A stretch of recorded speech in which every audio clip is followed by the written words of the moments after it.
up, and that's fine.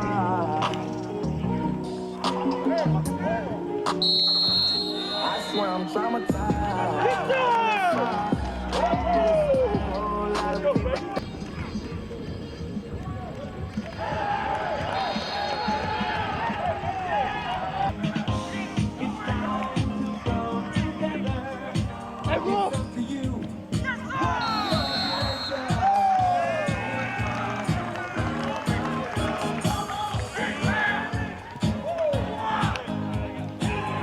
Perfect setting today. You know, in the Daddy Ficklin Stadium, the field is immaculate. We've got Town Bank Tower right now completed. You know, first time for a lot of the freshmen in this setting. So you know, just really a great weather today. Nice breeze out here, so really a great day for a scrimmage. And you know, I told them, you know, this is the most valuable film that we have to this point in camp. Because, you know, with the officials, coaches aren't out on the field, everybody's on the sidelines, so you have to operate on your own. It's really the first time that they've had to go out and operate like a football team. And we saw a lot of positives, saw a lot of negatives, saw some things that we're doing really well right now, and saw some things that we really got to work on.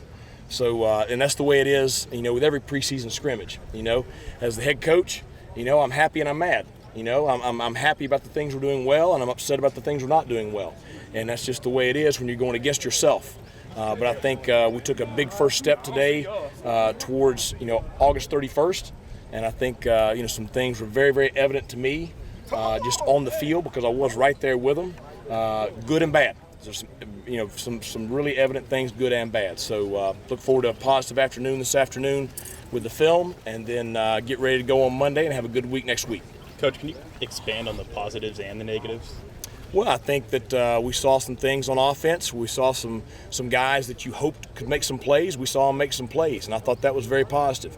I think that, you know, I thought, you know, Alex Turner, I thought really stood out today. I thought that he showed the leadership and the toughness and the intensity that we want from our defensive unit. And I thought that was a big positive for me. We had very few penalties today. We had a couple of offsides penalties early on the defense. That was it. We had, I think, one procedural penalty on the day on offense. So anytime you have a scrimmage early in the year with that few of flags, I think that's a positive. Negatives, I did not like our sense of urgency at times. I think we've got to play with more urgency on both sides of the football. I did not like our level of intensity at times. We've got to be able to sustain intensity throughout a scrimmage. You know, if you really get the momentum, you know, you can't let up. You got to build on that, and you got to ride the wave. And if the momentum's against you, we got to learn to fight and get the momentum back. So again, you know, I think I saw positive things from both sides and negative things from both sides. Coach, I think there was a lot of good and bad things. I mean, we're going to be able to see a lot from film. The good thing is the eye in the sky doesn't lie, and that's what our coach preaches all the time. And you can see certain guys, they came up and they played on a higher level, and some guys didn't play on a high level. And the good thing is we didn't have a whole bunch of penalties on defense. We played pretty sound. On offense, they were really moving the ball, and on pass game, they were doing a great job on that. I think it went good. You know, I think the line really protected good. Our receivers made plays. We had a couple drops, but we just got to come back and work. We had a couple MAs at quarterback, a couple MAs everywhere. So can't be satisfied. Just got to keep working and you know, get better each day. Felt like the offense played well and the defense played well. There's a lot of big plays on both sides. Offensively, got to clean up some things, some reads, just some assignments. But overall, I thought we did pretty well.